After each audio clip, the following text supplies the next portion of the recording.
முருகா சரணம். அன்பு ECF சொந்தங்களுக்கு முதல் வணக்கம். செந்தமிழ்நாடு எனும் போதினிலே இன்ப தேன் வந்து பாயுது காதினிலே. ஆமாங்க, பட்டிமன்றத்துல செந்தமிழ்ல பேசினா சும்மா தேன் வந்து பாயிற மாதிரி இனிப்பாதான் இருக்கும். ஆனா அதுக்காக நான் செந்தமிழ்ல எல்லாம் பேச போறது இல்லைங்க. அவ்வளவு பெரிய அப்பாட்டக்கர்லாம் இல்ல. நிறைய டயபெட்டிக்ஸ் பேஷண்ட் இங்க இருக்காங்க, அதனால அவங்க பேச மாட்டாங்க. சென்னை தமிழ்ல தான் பேச போறேன், அதனால நீங்க எல்லாம் தப்பிச்சிங்க. இதாங்க முதல் முறையா நான் வந்து மைக் பிடிச்சி உங்க எல்லாரும் முன்னாடியும் நான் வந்து பட்டிமன்றத்துல பேசுறேங்க. இதுக்கு முன்னாடி ஒரு தடவை பட்டிமன்றத்துல பேசியிருக்கோம். எப்பன்னா அது வந்து கொரோனா பீரியட்ல ஆன்லைன்ல பேசணும். நம்ம சோமசேகர் அண்ணன் தான் நடுவராக இருந்தாங்க. அப்போ வந்து வீட்டில இருந்து பேசுனதுனால நல்லா தைரியமாகவும் சந்தோஷமாகவும் பேசினவங்க. அதுதான் இன்னைக்கு என்னோட டாபிக்கும் கூட. வீட்டில் இருக்கிறது தான் சந்தோஷம் அப்படின்னு சொல்லி பேச வந்திருக்கேன். என்னடா வீட்டில் இருக்கிறது சந்தோஷம்னு இந்தாச்சி பேச வந்திருக்காங்களேன்னு உங்க எல்லாரோட மைண்ட் வாய்ஸும் எனக்கு கேட்குதுங்க. ஆனா நான் என்ன பண்றதுங்க, எனக்கு வீட்டில் இருக்கிறது தான் சந்தோஷம். ஆனா எங்க செட்டியாருக்கு யாராவது UAE பூஜைன்னு சொல்லிட்டாங்கன்னு வச்சுக்கோங்க, மனுஷன் பொழுது விடியிலே கிளம்பிடுவாங்க. அப்புறம் நம்ம என்னங்க பண்ண முடியும்? நானும் 70s கிட்ஸ். எங்க அம்மா அப்பா கல்யாணம் பண்ணி கொடுக்கையிலே சொல்லிட்டாங்க, ஆம்பளையா என்ன சொன்னாலும் சரி கிழிச்ச கூட தாண்ட கூடாதுன்னுட்டாங்க. அப்படியா? அதனால அவங்க நான் எந்திரிக்கணும், நான் உட்காருனா என் பின்னாடி வான்னா வந்துடணுங்க. வெளியே பண்ணு போட கூட கேட்டுதான் போடுவாங்க. அதனாலதாங்க நான் வீட்டை விட்டு வெளியில எல்லாம் போறது. இல்லைன்னா எனக்கு வீட்டுல இருக்கிறதுதான் பிடிக்கும். இதை அவங்க ஒரு மாசம் காவடி எடுக்கிறதுக்கு போறாங்க வருஷத்துக்கு பழனிக்கு. அப்ப என்னை எங்கேயாச்சும் நீங்க பாத்துருப்பீங்களா? தேட்டர்ல பாக்குறாங்களே.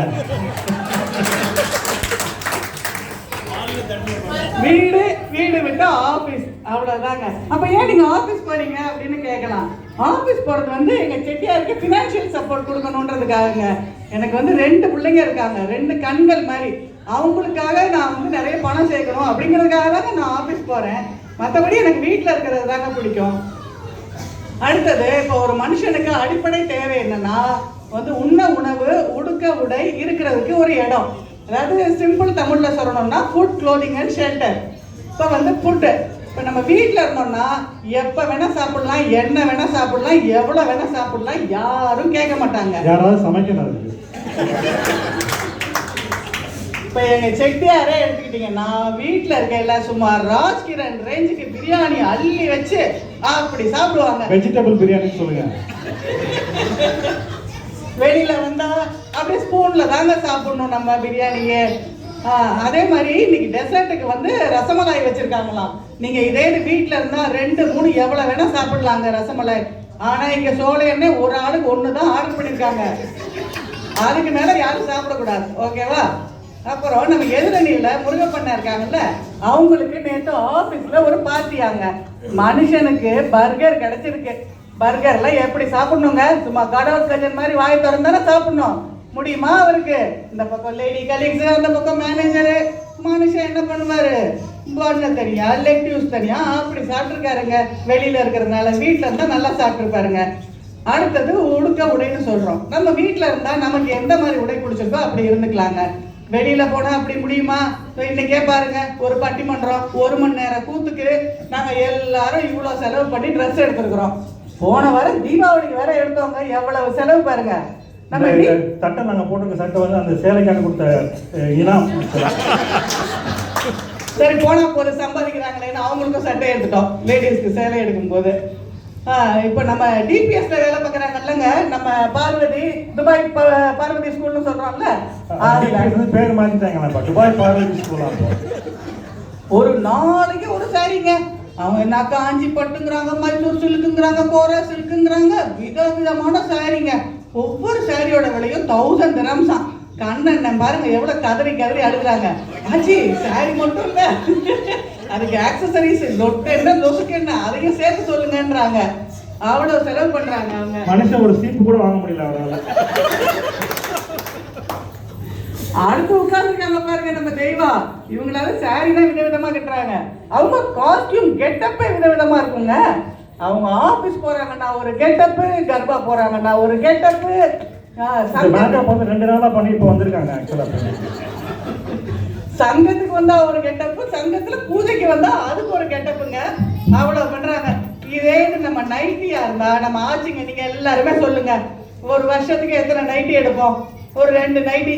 அதை கூட என்ன பண்ணுவோம், ஈரோடு பொள்ளாச்சியில யாராவது சொந்தக்காரன் இருந்துட்டான்னா, அம்மா தாயே நல்லதா பார்த்து ஒரு 4 கொரியர்ல அனுப்பி விட்டுருமான்னு நம்ம கடை கூட போக மாட்டோங்க. செட்டியார் ஒரு கைலி அது இலவசமா கிடைக்கும்ல, நைட்டி வாங்கினா அதுக்கு ஒரு கைலியை வாங்கி நம்ம அனுப்பிடுவாங்க. இந்த மாதிரி ட்ரெஸ்ஸுக்கு நம்ம எவ்வளவு செலவு பண்றோம் பாருங்க வெளியில போறதுன்னா. அடுத்தது வந்து இருக்கிறதுக்கு இடம்னு சொல்றோம். இப்போ வந்து நீங்க எல்லாரும் வந்திருக்கிறீங்க, காலையில இருந்து ஈவினிங் வரைக்கும் இப்படி இந்த சேர்ல உட்கார்ந்து தான் நீங்க பார்க்கணும், சோஃபாலாம் இல்லை. அதனால இதே இது வீட்டில் நாங்க வந்து டெலிகாஸ்ட் பண்றோம்னு சொல்லிட்டோம்னு வச்சுக்கோங்க, நீங்க எல்லாம் எந்த அளவுல பார்ப்பீங்க இந்த ப்ரோக்ராமை, அதெல்லாம் நான் உங்களுக்கு சொல்லலைங்க, உங்களோட கற்பனைக்கே விட்டுறேன். நீங்களே கற்பனை பண்ணி பார்த்துக்கோங்க. நம்ம அதெல்லாம் சொன்னா ஷீம் பப்பு ஷேமாயிருங்க. நம்ம இன்னும் அவ்வளோ எஜுகேட்டட் ஃபேமிலி ஆகலை.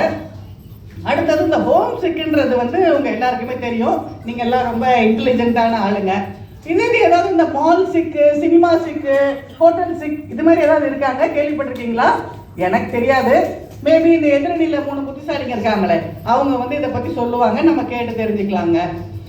அடுத்தது இந்த 3 பேர் வெளியில தான் சந்தோஷம்னு சொல்லிட்டு வந்திருக்காங்களே, இவங்க எல்லாம் கொரோனா பீரியட்ல என்னங்க பண்ணாங்க? வெளியில வந்து சுத்த வேண்டியதுதானே. இந்த அரசாங்கம் இவங்களுக்கு மாலை போட்டு மரியாதை பண்ணியிருப்பாங்களாக்கும் வெளியில வந்திருந்தாங்கன்னா. அரசாங்கக்காரங்க உள்ளதான் இருந்தாங்க அப்பெல்லாம். அப்புறம் இவங்க எல்லாரோட போன்லயும் எடுத்து பாத்தீங்கன்னா லேண்ட்லைன் நம்பரை பாத்தீங்கன்னா ஸ்வீட் ஹோம் அப்படின்னு சேவ் பண்ணி வச்சிருப்பாங்க. எதுக்காக? இப்ப அவங்க எல்லாரும் மாத்தணும், sad home, stupid home, sorrow home என்ன வேணா வச்சுக்கிட்டோங்க. அதை மாத்திட்டு தான் இங்க பேச வரணும்ன்ற கண்டிஷனை மிக தாழ்மையுடன் தெரிவிச்சுக்கிறேங்க. அடுத்தது எதிரணியில தெய்வானைன்னு பேர் வச்சுட்டு ஒருத்தவங்க உட்கார்ந்து இருக்காங்களேன்றதுக்காக எங்க நடுவர் வந்து பயந்து போய் அவங்களுக்கு தீர்ப்பை கொடுத்துருவாங்க அப்படின்னு நினைக்காதீங்க. எங்க நடுவர் வந்து சிங்கம் மாதிரிங்க, ரொம்ப தைரியமானவங்க. நான் காலையில ஆசீர்வாதம் வாங்கிட்டு தான் வந்திருக்கேன். அதனால நியாயத்தின் பக்கம் தான் எங்க நடுவர் எப்பயுமே இருப்பாங்க. அதனால எங்க பக்கம் தான் தீர்ப்பு சொல்லுவாங்க அப்படின்ற என்னோட வாதத்தை சொல்லி நிறைவு செய்கிறேன். நன்றி, வணக்கம். அருமை அருமை. சொன்னாங்க உள்ள உடை, இருக்க இடம், இந்த 3 நமக்கு தேவை அப்படிங்கிறது ரொம்ப சிறப்பாக சொன்னாங்க. அதுக்கு நடுவில் வந்து மெய்யப்பனை பற்றி சொல்லும்போது ஒரு சின்ன ஒரு இன்சிடென்ட் சொல்ல விரும்புகிறேன். மெய்யப்பன் வந்து இந்த யுஏஇ குறுநாடகம்னு ஒரு குறுநாடக குழு இங்கே இருக்குது. அதில் வந்து மெய்யப்பன், சீதாலட்சுமி, நான், என்னுடைய மனைவி தெய்வானை இவங்கெல்லாம் வந்து ட்ராமாவில் நடிச்சிருக்கோம். ஒரு 10-12 ட்ராமா ஒரே டயத்தில் போடுவாங்க. அந்த ட்ராமாவில் நடிச்சுட்டு அதை வந்து பெஸ்ட்டு ட்ராமா எதுன்னு செலக்ட் பண்ணுவாங்க. அப்போ வந்து திவ்ய தர்ஷினின்னு ஒருத்தங்க தான் வந்து நடுவராக வந்திருந்தாங்க. அவங்க பார்க்குறதுக்கு நல்லாவே இருப்பாங்க பார்க்குறதுக்கு. ஸோ அவங்க வந்து சினிமா ஆக்டர், ட்ராமா ஆக்டர், ஆங்கரிங்லாம் பண்ணுவாங்க. இந்த ட்ராமாலாம் முடிஞ்சதுக்கப்புறம் அந்த ஃபோட்டோ ஷூட்னு ஒன்று வைப்பாங்க. இந்த ஃபோட்டோ ஷூட் வச்சுருக்கப்போ வந்து ஃபோட்டோ எடுத்துக்கலாம்னு சொன்னபோது இந்த மெய்யப்பனுக்கு எப்படியாவது திவ்ய தர்ஷினி பக்கத்தில் போய் நின்று ஃபோட்டோ எடுக்கணும்னு ரொம்ப ஆசை. அதனால எங்கேருந்தோ அடிச்சு பிடிச்சி ஓடி வந்துட்டாரு, பக்கத்தில் மேடைக்கு வந்துட்டு திவ்ய தர்ஷினி பக்கத்துலேயுமே வந்துட்டாரு. அந்த நேரம் பார்த்தீங்கன்னா ஒரு புயல் காற்று சர்வம் வந்துச்சு. அதான் நம்ம சீதாலட்சுமி ஆச்சு. சாதாரண வேகமாக வந்து மெய்யப்பனுக்கு திவ்ய தர்ஷினி நடுவுட்டாங்க. மெய்யப்பன் கேட்டார், என் காலில் வந்து நிற்கிறேன் அப்படின்னாரு. நான் எங்கே போய் நிற்கிறேன் அப்படி முகத்தை அப்படி திருப்பி பார்த்தேன்னா சீதாலட்சுமி சொன்னாங்க, அந்த பக்கம் லூஸ் மோகன் நிற்கிறாருல அவரோட பக்கத்தில் போயிருந்தீங்க அப்படின்னு சொல்லிட்டு. அதாவது சந்தோஷம் வந்து எல்லாருக்கும் ஒருத்தருக்கு விதவிதமாக இருக்கும். இவங்களுக்கு சீதாலட்சுமி அந்த மாதிரி சந்தோஷமாக இருந்துச்சுன்னு சொல்றதுக்காக அந்த கதையை சொன்னேன். அடுத்து நம்ம வந்து பேச அழைக்கிறது வந்து